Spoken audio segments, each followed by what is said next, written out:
Welcome to the round table. I am Jennifer Eller, and with me today is my guest co-host, Taylor Petrie. Hey, everybody. Yes, welcome. Mike's on vacation, so Taylor's here today. We have our producer, Nick Wilson, and then our guest today is Nate Schmalzried. Yay! Welcome, Nate. Thank you. You're welcome. So, hobbies. What hobbies do you like to have? Hunting, fishing, golfing.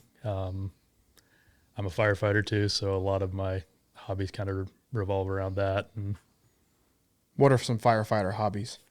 just as far as, Barbecuing, yeah. corn dogs. From the fair. No, I always like to research and train, and I teach classes in the county and stuff as well. And so, Like just for firefighters? I'm getting ready to start helping with the high school starting a firefighter 1 and 2 program Wow. for juniors and seniors. So That's awesome. I'll be helping with that as well when the school year starts. Will you be at the high school? Yeah, some. So we can come heckle you a little bit. Sure. Okay. Go for it. So will you do that like on your days off? Yeah. Or will that? Okay. No, yeah, it's completely separate from the department. But Wow, that's yep. awesome. That's great. Because I know a lot of kids do the, I want to say the jail program. I don't even know what that's. They do. Sheriff's Oh, the office. corrections officers? Yeah, they you do know, criminal that's- justice and EMT, yeah. and they're kind of adding this on as well. That's so. huge. Yeah, that's amazing. Yeah, for kids to know if that's something they like to do. Yep. So yeah, What that's kind of, great. for fishing, where do you go fishing at? Ponds, lakes, rivers? Yeah, wherever I can. I've got a couple spots on the river I go to, and the ponds out on Roush, where I used to work at too. I know a lot of those pretty well. So Yeah. Do you take the girls out? Yep, not as much lately, but yes, Sure. we've gone fishing a lot. So. Awesome. And then movies. Are you a movie watcher? Do you have a favorite movie? Westerns usually. Like old westerns? Yeah, Old ones. I like John Wayne movies. Okay. So. Really? Mm-hmm. Wow. You can get engaged in those? Like you like, yeah. Oh yeah. Really? I don't know. I've been watching my That's grandpa awesome. loved them, so I started watching them with him, and yeah, I'd rather watch those than most newer stuff. So Wow. That's awesome. Where do you watch them on? Huh? Like what? Oddly enough, I still have a bunch of them on VHS Wow. No kidding. and something that plays them. I know it's weird, Wow. I but you didn't can know. get most of them on the streaming services as well. So Yeah. Wow. John Wayne movies. That's the handlebar mustache right there. Now I've got a new nickname for you. John Wayne. yeah, What about Clint Eastwood's old movies? they're good. Are they just completely different? They're just different. I wouldn't say they're as good, but Yeah. I just partial to John Wayne, I guess. Well, what's your favorite movie of all time then? That's hard. I don't know if I could come up with just one. Really? Yeah. Okay. Great. Okay. So was church a part of your childhood growing up? When I was little, yeah, we went to church in Bippus. I don't, I guess, remember exactly how many years it was, but it was quite a while. My grandma still went there and stuff too, and then kind of stopped for a while, and then started going to church again when I was middle school, high school. I mean, I did campus life and all that stuff. I won't say it was regular, I guess, just kind of intermittently, and then later on in high school, and then past that, not much. So What was your faith like in that? So go to church as a kid is one thing, but then like if you're like me, like I was drugged to church growing up, but what was it like? Where do you think your faith was growing up as a kid, especially being in like campus life or anything? Was it your own yet, or? I wouldn't say it was my own. It was more, a lot of my friends did it. I enjoyed it, and but I want to, I'm trying to think how to say this. I would say that there was something there, but I didn't really either understand it or was just kind of going along with everything else. And Sure. so I wouldn't say it was fully formed in any way. So Yeah. So then you went, where did you go? You said Bippus? St. John's and Bippus, and then we went to Union after that, and then All the way through high school? no, kind of just bounced around here and there, but Union, I would say predominantly Union. Okay. Back whatever year when we were in high school. Oh. I guess like probably been like 03, 04 probably is. Yeah, fun fact, if you're watching, Nate and I have known each other since Northwest Elementary School, maybe even before that. Our families are connected somewhere down the Cousins road. somewhere or another, but Yeah. our grandmas were really good friends. Yeah, but shout out to Northwest Explorers if you're out there.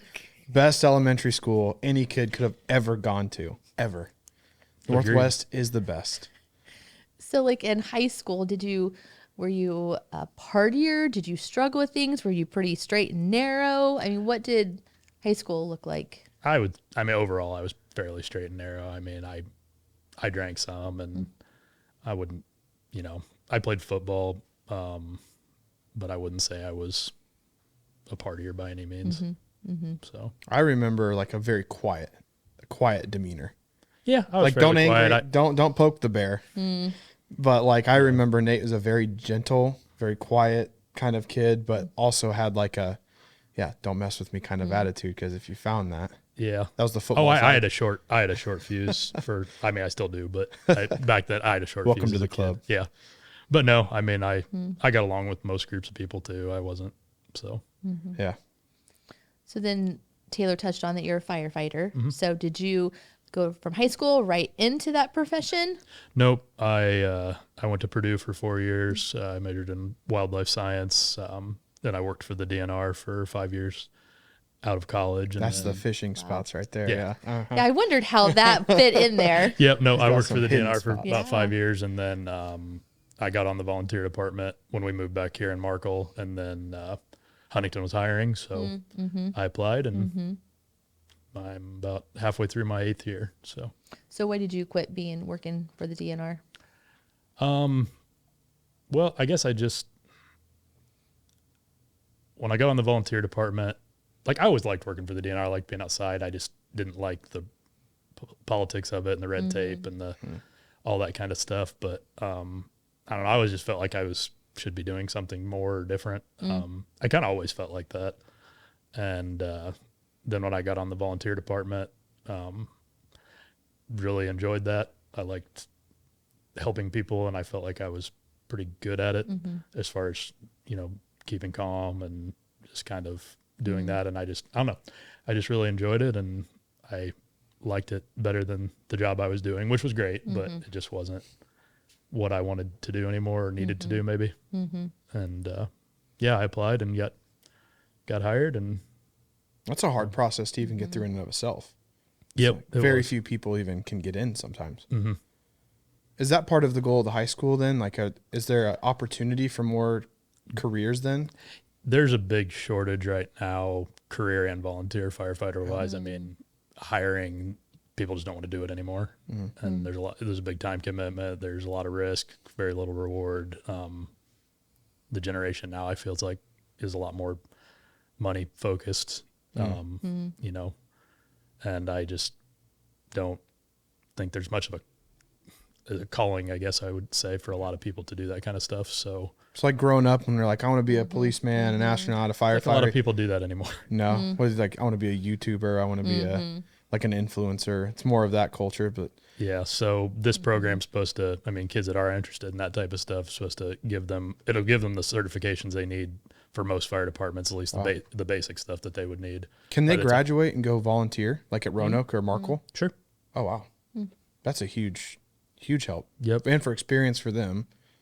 And then most full-time departments, you have to be 21 to get on, but at least, if you get your foot in the door that way and gets people interested. And Yeah. And I think a big thing to get hired in is typically, are you volunteering your time in the first place? Yeah. For the most part, I think they look at that, don't they? some departments do. Yeah. Yeah. So some departments look at that. Some departments also just, they look at your work history. They look at, what other stuff do you do? They look at, some people like to hire brand new people just to kind of, I guess, mold them into what they Yeah. see for their department. But no, I think it's definitely a plus for most departments to start that way. And what station are you at now then in Huntington? I'm at Etna. Etna. Etna, So Station if 3. you ever want to bother them, That's where I'll be. that's where you find them.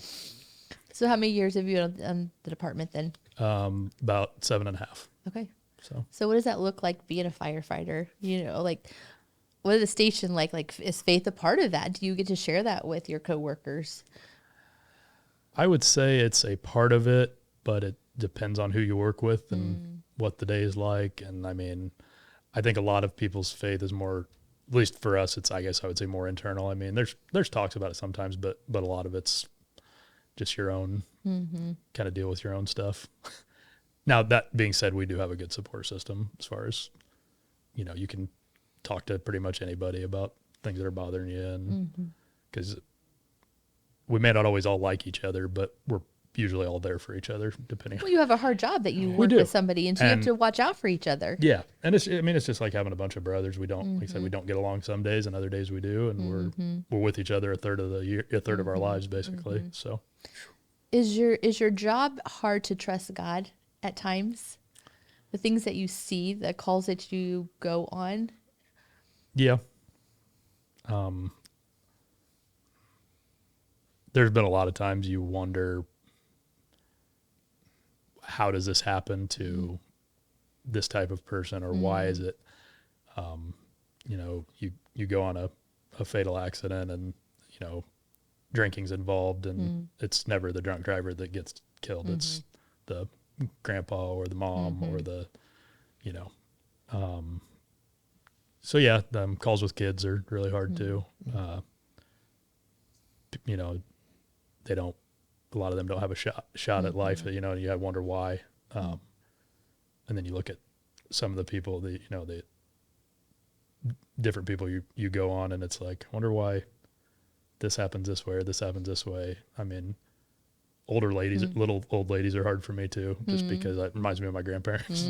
So, Well, talk about a little bit. So your upbringing, you're in church. You talked about like kind of, your faith isn't necessarily your own. Not that you were doing it to keep up with the status quo, but you're kind of, you're there, you're in church, you're involved in things. Other people are doing it. And then you go to college, you start working in a career field. You come to be a firefighter, and then you see things like that every time you're there at the station, every time you're on call or whatever on your shift. But when you start seeing those things like fatalities and accidents, like where does your faith go from where you were as a teenager or a kid to now you're here and you're not really still committed in your faith yet? What's it doing for you? I don't know. We're really good at compartmentalizing stuff, I guess. So, a lot of times, and it's earlier on, you feel like you're not supposed to say anything and nothing's supposed to bother you. So you just kind of keep it all inside. You wonder, you think about it. I mean, we'll talk about it after calls sometimes, but a lot of it you just keep inside and move on. And It's just the expectation. just the expectation. And to me, that stigma's old and tired, and it's not the reality of life anymore. I mean, it's suck it up, move on doesn't, I think, apply. Do you think more people are like more firefighters or people that deal with stuff like that, cops, even whatever? Oh, yeah. Think they're more open to talking about things like that or realize there's a need to get help? I think so. We have a pretty good peer support network too, that was organized by one of our firefighters and started, and it's been used quite a bit, where you can actually call a number and talk to another firefighter, another cop, another EMT or whatever. That's cool. Talk to somebody that's actually dealt with the stuff that you've dealt with. Do you think being a firefighter in a small town is also another thing? Like there's a chance that the call you're going to could be somebody you know. Oh, yeah. I've done CPR on people I know, had, fatal wrecks with people I know. Yeah.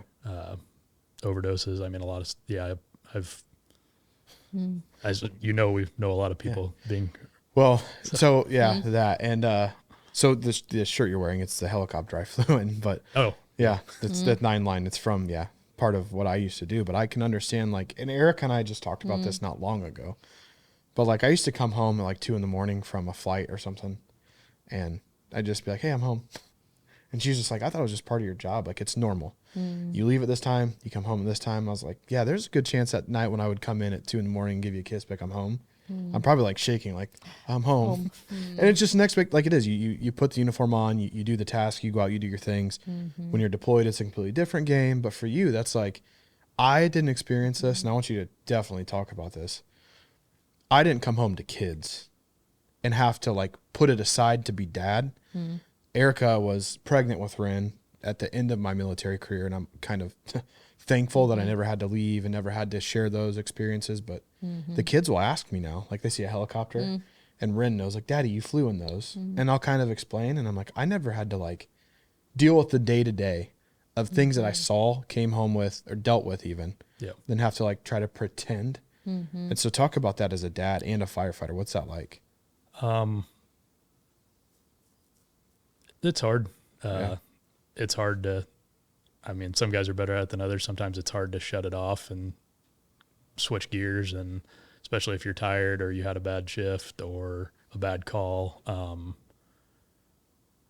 you don't always know you're even doing it. A lot of times it's, you know, my daughter would say something, I'd just snap at her, you know, not because she even did anything wrong necessarily, just because you're tired and keyed up, and it takes a while to unwind sometimes, depending on what kind of day you had. And I think, you know, you know, trying to leave your job at your job, I agree with that, but at the same time, it's not always easy. There's only so much you can leave there. I guess the one thing I'll share, and it won't be that much, but I had an infant fatality call 3 days before my oldest daughter Amelia was born. Yeah. So that was a struggle, to be in the hospital and then to, you know, have that connection with her after that. So I struggled with that for quite a while. Oh, that's what I can't, like, I didn't deal with infants and stuff, like, or children. So Mine was, you know, grown people, but to come home to then, you know, if you see infant loss or child's, you know, however they die, you come home and then there's yours, like, the more precious that life really is. And that's just part of, like, the kids don't even, maybe they'll never understand that. But that's the things I think is crazy. Stephen Twyla Lee also told Erica and I this a long time ago when we did that Finding the Family, that kids don't view their parents as anything but the role. So they'll know you as dad, but they never really get to know you, which I think is crazy. Like, I never thought about it. I knew my dad as dad, but I didn't know Todd. You know what I mean? Like, do you think about that sometimes? sometimes, you know, I hope when they're older, you know, they'll understand. Amelia has a fairly good grasp on it because she hasn't known anything different, and Quinn's young enough that, you know, she just is happy for the most part all the time. But This is Amelia. She's like 6. Amelia's 6. And Quinn's 2? Quinn's 2, Two. yeah, 2.5-ish. Yeah. So yeah. she'll, but Amelia, I mean, she still gets sad when I leave and go, but she also loves the fact that that's what I do. And she tells everybody that, and she comes, you know, she That's can come to the cool. station and, you know, put my gear on and get on the truck when, Yeah. you know, whenever, Yeah. That's so fun. whenever Yeah. the weeks that I have her and stuff. And so it's nice. And, you know, the other, you know, a lot of the guys on the department have younger kids, and we can share those experiences with each other too. That's a lot of, you know, oh, my kid just did this, and have you ever had this issue happen? Yeah. So there's a Yeah. lot of that. Yeah, that's awesome. We're raising kids at the same age, so you completely get it. What's that like? I mean, again, one of my things getting out of the military was like I could never really fathom a life where you watch people just so tirelessly and effortlessly really just leave their family behind, go do the job, come back. Divorce rates were super high in the military, and I just think of like to know like I'm leaving my kids for any period of time, months at a time. But for you, it's kind of like every 24 hours or like a period where like you're not going to see your kids unless they come to the station. Yeah. Is that rough as like just a dad, as a man? Does that take a toll on you? Do you get used to it? I think you get used to it, but it's still not easy. And for me, it's, you know, less easy now because I only have them every other week. So that part's, so then, you know, I try to take time off the weeks that I have them, like, you know, because we still get vacation and stuff. So I try to use my vacation on the weeks that the girls are with me, so that I can have more time with them and stuff. And then, but no, it's still, it's hard. And Well, then what do you think for their faith then? So now, and we'll get into like the faith side of like why you're here today soon, but again, thinking about your daughters, and they're looking to daddy, like they take some pride in the fact that you're a firefighter. You know, Amelia's really excited, like, this is what dad does. He saves people, he helps people, not knowing maybe We're the everything. fire truck probably. You know, that's kind This of stuff's cool. pretty But cool to see, not understanding all that comes Right. with it. But in the same sense, like you have made a very big commitment to, from the day that you walked in these doors, the way that you walked in these doors, like those girls, making church a priority for them, and then seeing how much they love being at church. What's that like to balance like their faith journey with what you're going through with your own faith journey? a lot of pressure, but I don't know that I would change that part of it at all. It was nice to start that with them, and because we did. I mean, we really did pretty much start it at the same time. Yeah. And it's been nice. I look, how in wonderment Amelia is at stuff. And, Yeah. I remember the one sermon that Mike did about how, praying like a child and how that just say what you think, and that unwavering, that I believe this, and that it's nice. She says her prayers at night and stuff, and it's usually they're better than mine. So. Well, she's at like that phase like Rin, where it's like a very, very inquisitive, very like all the questions, like, could this be in this and this, and what about this? Yeah. And I remember like when you first came, we had talked a little bit like, is there kids' church? What do I do? How do I get the kids involved? And the first day she came, her best friend from kids campus was in the classroom, and she tackled him. It was Riker Goss. Oh gosh. Oh, she tackled him. Ren was like, oh my gosh, Riker's here. And then they were inseparable. And it was just cool to watch like the innocence of her. Like, she's like, I'm at church now. This is just what we do. And to watch that level of innocence, because you're fostering that relationship, you're going to make it a priority for them. And that was just, I don't know, that's something I saw that was really cool to see, that you're allowing space for your girls to know Jesus through that. Like, that's awesome.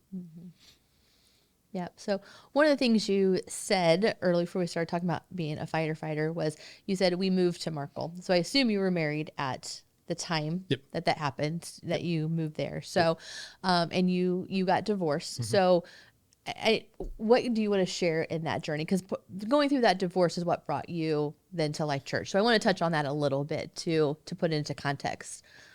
Yeah. That was not a great time in my life. I won't go into all the reasons behind everything. I mean, I take a lot of fault in it, as too, and I just things just don't work out.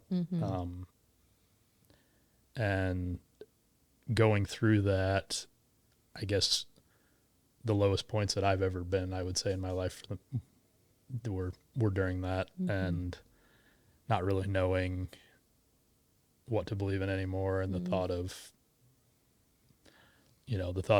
losing my kids, the thought of just failing, basically. That's an interesting thing to highlight too, is we didn't know this at the time, but I'd been back in Indiana for now, it's like year 4, and I'd run into Nate. It was like 3 occasions, like out in public, at my grandma's funeral, and then one day here at the cafe. And it was random, because it was Nate. And I didn't know, but that's what he was going through. Those thoughts were the things you were going through, is when we interacted. And I just think, like, to think of the thought of losing that like your kids, what happens then? But wake up and go be a firefighter, and wake up and just pretend to be a dad and be okay and cheery and happy. And that's not what we're talking about in faith, that it's offered. Like, that's a real suck that you're going through. Yeah. I mean, I dumped a lot of it on my crew, that, the guys I was with that year, and I give them all the credit in the world, because they listened and they gave me advice, and several of them are divorced as well. And, I got those shared experiences, I guess, and not always saying I liked everything that they said, and sometimes it ticked me off, but I think all of it helped me to get through it, and they all meant well with everything that they did, and but no, it wasn't easy. I mean, it was trying to compose yourself and go and do all that based on whatever happened before, what was or what potentially happened during that day, that something would happen in it, and just keep going. And we'll talk about the day that we ran into each other again, where I was just in the cafe, and you came in. I remember this because you came in an unusual way to the cafe. Usually people walk in like through the little door and on the right-hand side over here, but you walk through like kind of by the boutique area. And I was like, what's Nate doing here? And you were just like head down. You were just like, I don't know. You just like, I don't even know why I'm here, kind of. Yeah, I was honestly, I'd started journaling as part of my like therapy stuff that I was doing. And talk about that a little bit. What do you think? What does journaling do for you? Do you like that? Because Mike doesn't. No, I absolutely hate to write. But I absolutely hate it.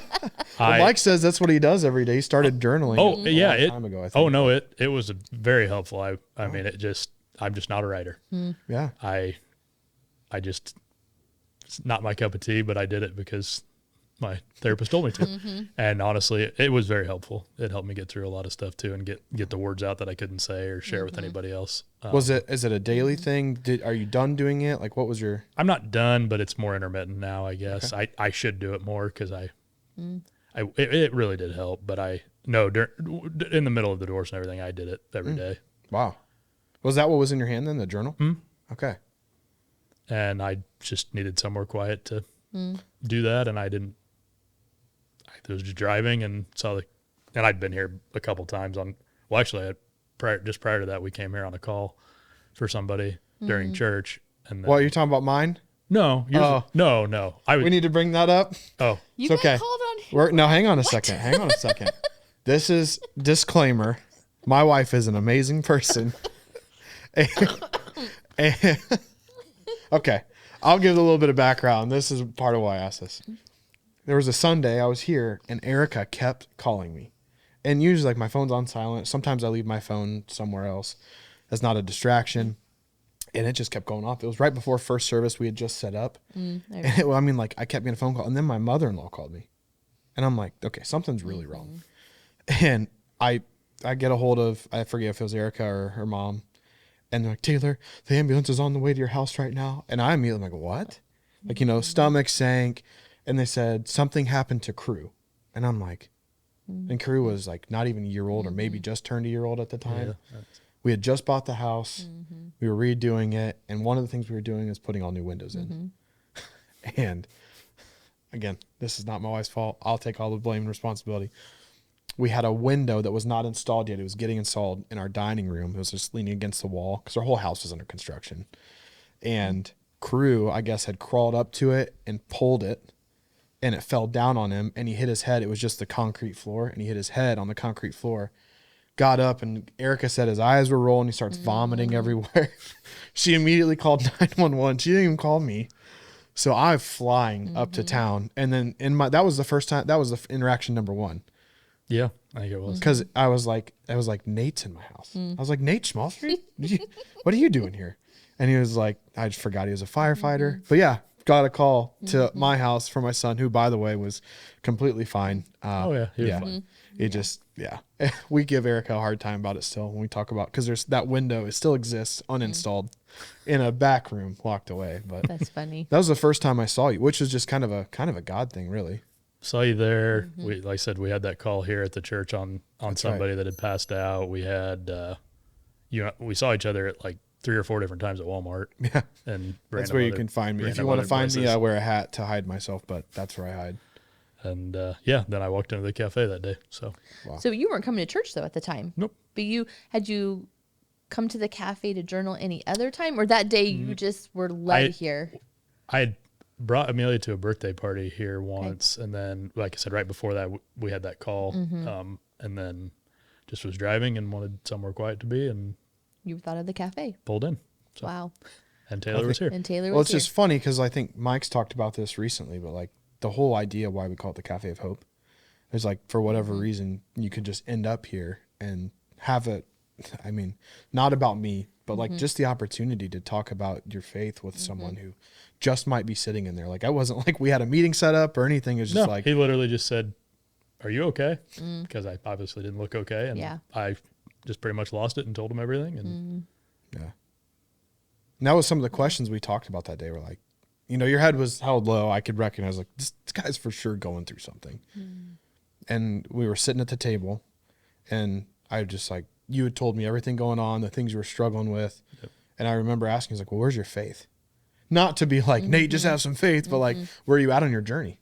And that's where I just like recognize, like, not everybody that goes through a hard time is someone who's struggling in faith. Sometimes they're not even sure what to comprehend or how to say, like, this is my faith and I'm struggling. Yep. He was like, I question if there could be a God, because sometimes there's things that I see that just rattle me. What I'm going through right now makes me question, and here's where I'm at, but I'm trying to figure out what I need to be doing different.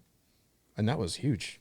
yeah, I recognized that there was something missing with because you build up enough walls in your life with most everything, whether it's your job or relationships or whatever it has that you need to build a wall up for.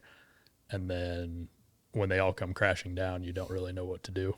Yeah. I guess would be a good way to put it. And scripture tells us about that, like building a house without a firm foundation. It's like building it on sinking sand. Like it's all just going to fall apart. It's all going to crumble. And you were in the middle of experiencing that. But then I remember your willingness, which I think is also crazy, like that God does this. Like I did this in a Christian worldview class a long time ago, that people will be brought to their lowest point in order for them to find him. And often he's guiding that process. And so you were broken. Yep. I mean, not to sugarcoat it, not to rub it in, but like you were broken. But that was the thing that brought you to church the next week. Or maybe it was 2 weeks after. It was. I think I was on shift the next one. Yeah. But then I came after that because I remember asking, and to his credit, honestly, he never once said anything about coming to church. Never told me really anything about it. And then I didn't invite by you? the end of it, no. Taylor, gosh. No, honestly. That part out. No, honestly, you just talked. Oh, And well, I I'm appreciated glad I do that a because lot. to my point to that is by the end of it, I asked him when the services were. Oh, okay. So you got saved. So. Yeah, usually that's the first thing I do now is like I'm always like, well, hey, you should come. You should just be a part of this. But I hate to And honestly, for me, that probably would have been. I'm glad you didn't. push you away. Not necessarily push me away, but I think it was something I needed to make the first step towards. Not, hey, you need to come do this with us. Yeah. And Well, I think it's actually kind of a hard part of inviting people. Like you run into people in the community that are just broken, like just like anybody. We all are. But like, there's a stigma to say, oh, just come to church and we'll take the brokenness away for you. Because that's not. I wasn't trying to promise that for sure. If I would have invited you, like, we ain't gonna fix this right now. Nope. But I know the end game that Jesus will take all of those things away from you. Might not be right now, might not be on this side of earth, it might be on that side in heaven. I don't know. But yeah, I think there's a big issue in our evangelism to people, just to help people. It's like, oh, we'll just come to church. Like, yeah, I want you to come to church, but it's not necessarily going to be that way. Like I would rather sit down and continue to have had coffee with you until you would have asked, which apparently you did that day. But but that I think is just interesting how simple of a conversation that we had though. You were for sure you needed to talk to somebody, and I'm glad. Like I wasn't even going to be here that day. Again, I remember you telling me that. Not about me. I remember like I didn't know why I showed up there that day because it was one of those like I'll show up, I'll sit there for a little bit, I'll just do my computer work there instead of just going and doing it somewhere else because I have another meeting to go to. Like I'll just pop up in the cafe, and maybe that's my way of hearing from God and being like, you need to show up for somebody. And again, I didn't even do anything for you, just listen. Yep. You knew what you needed. I think honestly, you and God sorting something out in front of me. Yeah. If I had to say. I agree. And I think Taylor, honestly, I mean, I don't have a single doubt that he kept getting put into my life randomly because there's really no, there's no, I'm a reasonable person. Like I try to reason things out a lot. Yeah. And for me, that one was very clear later on once I started to think about all of that. It's like, this makes no sense why I keep seeing this guy that I haven't seen in 15 years. Yeah. When you started coming to church again, what was that like? Like when you came here even, like just what was not like life church experience, but for your faith journey now? Like you're back into something that you were like you were there, it was something you did, and then it kind of came like a I don't know, a distant thing or however you want to call it. But then you come back, and what was it like when you started attending church again? Uncomfortable. Really? Initially. In what way? Just felt like I didn't, and I'll be honest, 100%. I don't understand a lot of it still. I'm not the guy you want quoting scripture or any way, shape, or form. So I felt almost like I shouldn't be here, or like I didn't know enough to, if that makes sense, like the stories and things, and not that I don't know the Bible, but I don't understand a lot of it still, and a lot of my own mind at that time, I didn't know. I think I knew I needed something, but I had no idea what that was. And initially it was very uncomfortable sitting, of course, because I'm by myself too. And then, and then I started to see people I knew. And then I started to see more people I knew. And then, Was that the uncomfortable part? No, I think it was just being back in church was just uncomfortable for me for a little while. Cause I wasn't sure if I should be here because I'd been gone for so long. Does that make sense? Felt like, I almost felt guilty. I almost felt guilty for going through something that bad that's what brought me back to church instead of just going back or knowing that, getting Like to that point. it took trauma to bring you Basically, back. essentially, yeah. And that's what you felt guilty about, was I just think like so. it really, like, God, you really had to do this, or this had to happen in my life, whatever it was, Yep. in order for me to be here. Yeah, I think that's a big part of it. In my mind, it's like, well, I shouldn't have had to get to this point in order to come back here. You know, I think this is also an interesting thing. My mind wanders a lot, you know this. Yeah.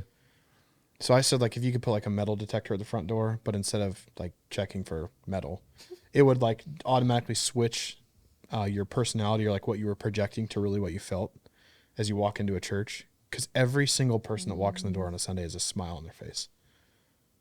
And I would say that that is true for maybe 10% of the people that are here on a Sunday morning. Like, Because we're all struggling with something, or they have guilt of something or something. But then, like, if we don't talk about it as a church, or have a plan to do anything about it as a church, we all feel like Nate and do nothing about it.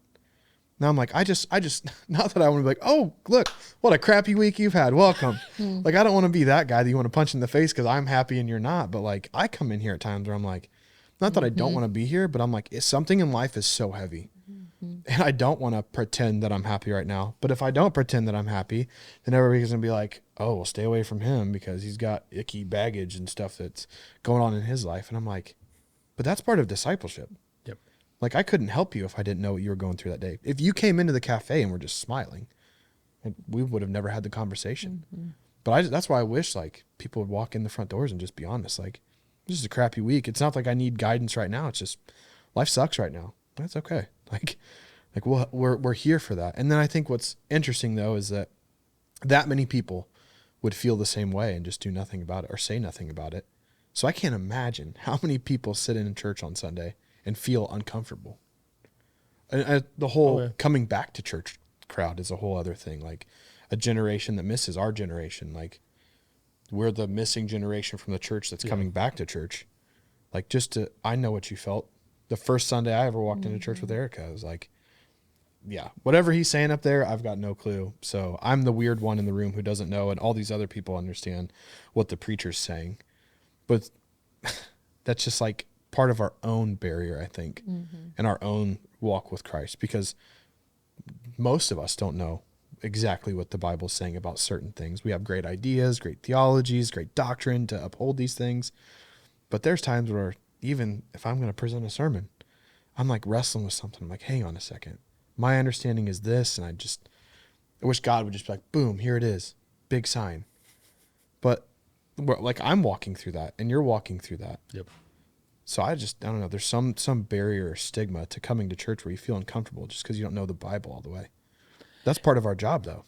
Yep. Yeah. And it wasn't even so much that, like I said, it was almost just like I felt like like I said, getting to that point in order to come back. Yeah. It made me feel like I was doing something wrong almost, or like but in the end, Like, not worthy to have Did you that. feel like Something. a hypocrite or something like Maybe. that? Because, like, okay, I know Yeah. who God is because I went to campus life, I went to youth group, Right. I know who he was, but I did my own thing, Yeah. and now I need him. But then I went how many years without going to church Yeah. and without reading the Bible and without praying. But that's a and, lot of our stories. I It mean, I is. was out of church 13 some years, and life, but God's a God of forgiveness, and God's a God who loves, and he's right there waiting for us. So no matter what we're going through, when we get to that point, he's still right there. Were you- Well, I realized waiting that to after welcome. I got Yeah, I know you do, but yeah, that's what.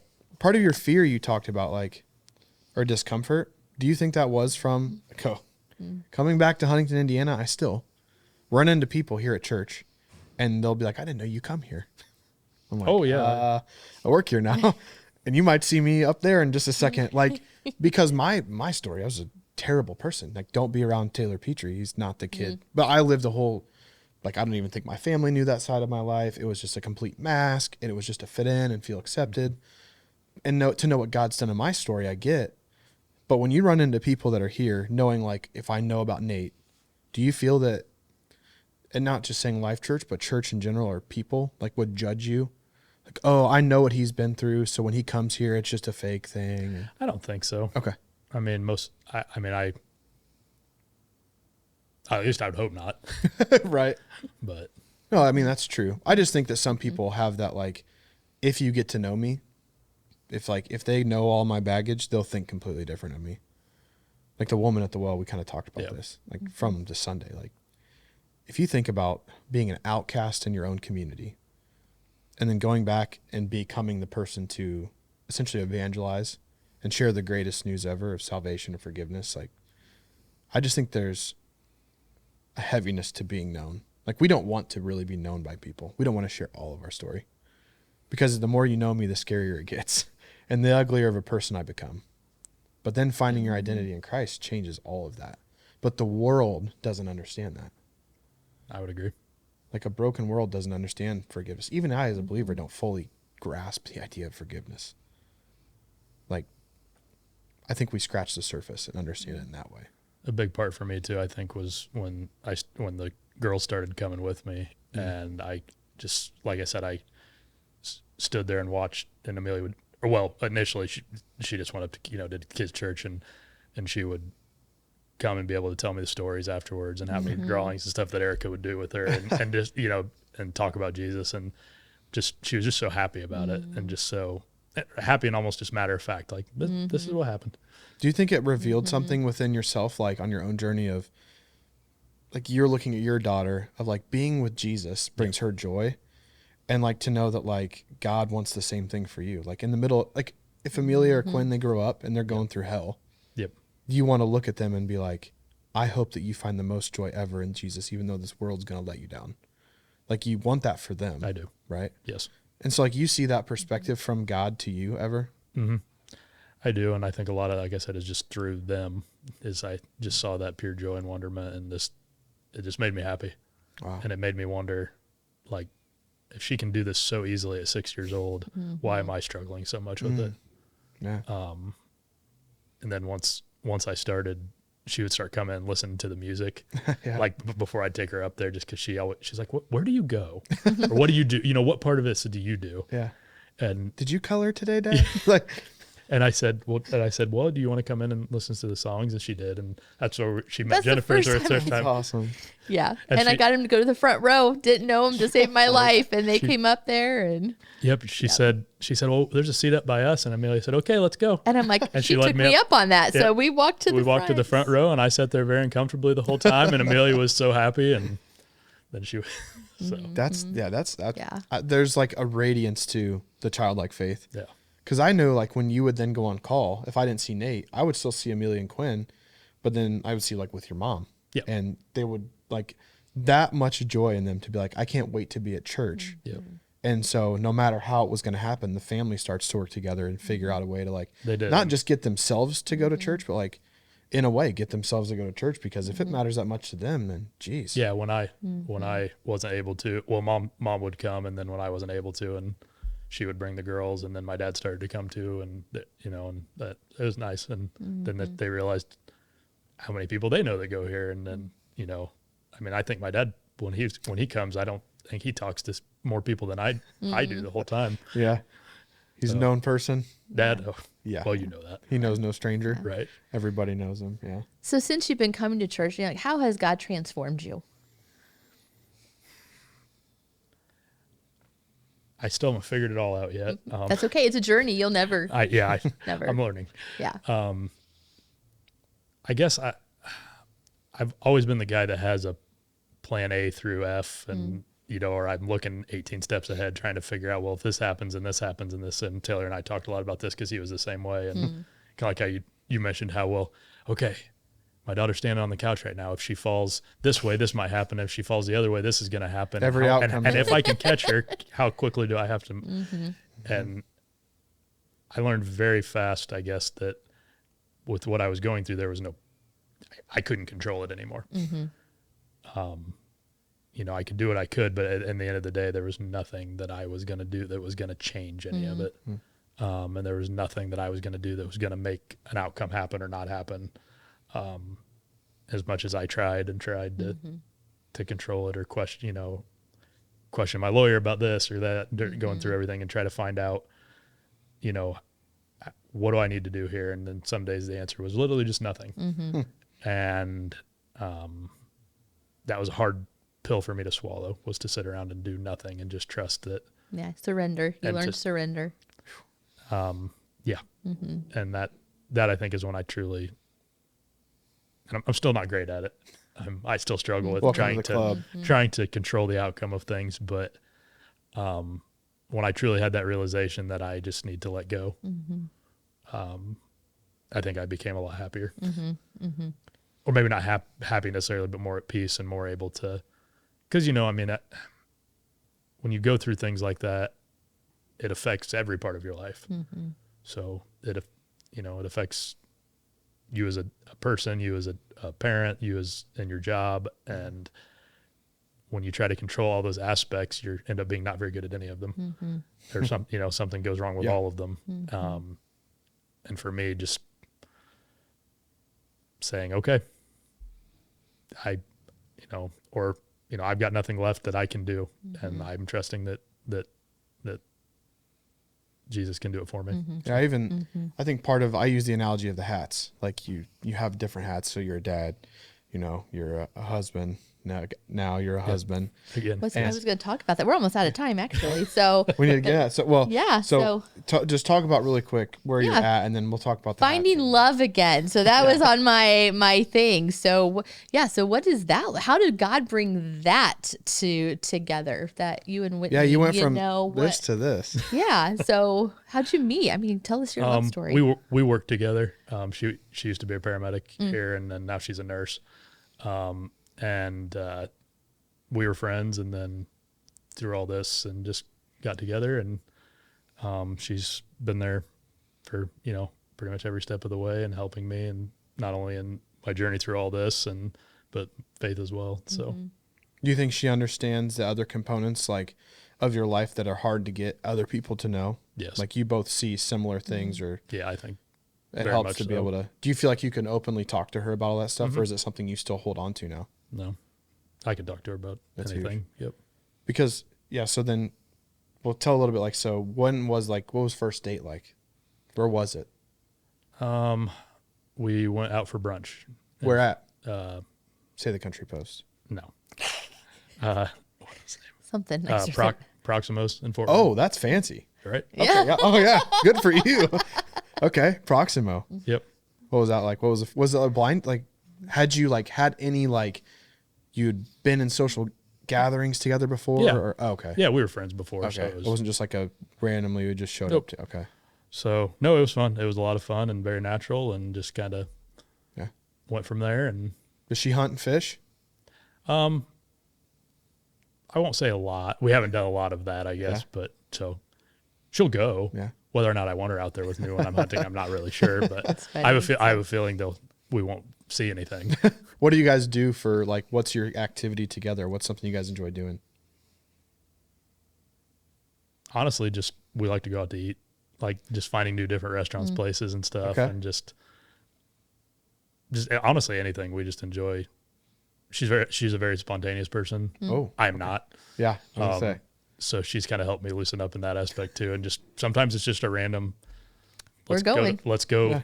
It's 8:30 at night, and we're gonna go to Roanoke and get ice cream. You just started your John Wayne movie, and you're like, yeah, I know, and I'm not having it. She's like, but there's ice cream. You're like, all right, I might be in. So that stuff's and like I said, and she's been great going with all of it, and knowing that I still struggle and with everything, and we both have emotional baggage and trauma that we bring into this, and recognizing that in each other, and being there for each other. That's why I say there's the dichotomy of being known, is that you come back to that. It's hard to really know my whole story, and very few people are really going to know it. Yeah. But then when you find that person that you can grow really close with, and then the things that you once were not dealing with or talking about or confronting, now you can openly do it, and you're like, yeah, this is simple. Yep. Because that's why I talk about the hats. That's why you're your husband, you're a dad, you're a firefighter, you're a friend, you're a son. And there's times where when you're in control, you have that hat on, and sometimes you forget to take it off when you walk into the next place, and then you feel like you're it's just chaos. And then it's a train wreck. You're like, oh shoot, I have my firefighter hat on while I'm trying to be a dad. And the kids are like, Dad, why can't we connect? Why aren't you being present in the moments? And then when you realize this is out of control, and you've just rely on control like I do, that's when I think I've been humbled by God, and I recognize like sometimes that's what he has to do in me to make me recognize like it's not about you. Like I just need you to listen to me and be obedient, and I've got it in control. And to see that part of your life change, like the structure, the organization, the way you can communicate, the way I can see you even like literally like turn a 180 in many ways. Yeah, like to see that. Like we didn't even see the teeth underneath that mustache for a long time. And I think that's what's beautiful to see, like how at your lowest, at the bottom, that God would use you in a way that you couldn't even explain to bring you to a place where not only are you happy in your marriage and are you happy and fulfilling that role of being a dad and a son, but you're also like seeking God in a way that I think is really cool to see, where most people could walk away and be like, I'm done. I have no reason. You went deeper and you found him. I think that's as you're discovering those parts of him, really, like, and it's funny because scripture also tells us that we really don't even seek God. He seeks us. Yep. And he searches for us and he draws us near. So that. in the middle of what we thought was our search, he was just sitting right there the whole time. Like, and that's part of your story that I for sure see is that like the little moments, like fire department's in my house. Nate's at my grandma's funeral. Nate's in the cafe. That was just God ordaining those moments to draw your heart. And then again, just to see you here today and every time you guys are here at church, like that's a huge encouragement. Yeah. Because I can visibly see God working in your life, whether you know it or not. No, and sometimes it's still hard to see it based on what's going on any given day. But I, Sure. I do have that peace, I guess now maybe. I mean, it's peace and chaos at the same time between the kids and everything else. But it's that peace of knowing that there is something more there and trying to put him first and everything, which I don't know, when you try to control, like we talk about controlling all the outcomes, you're essentially putting yourself first and you're putting your family first, which is great. But if for me, then when that doesn't happen, you have nothing left to fall back on. And so now I do.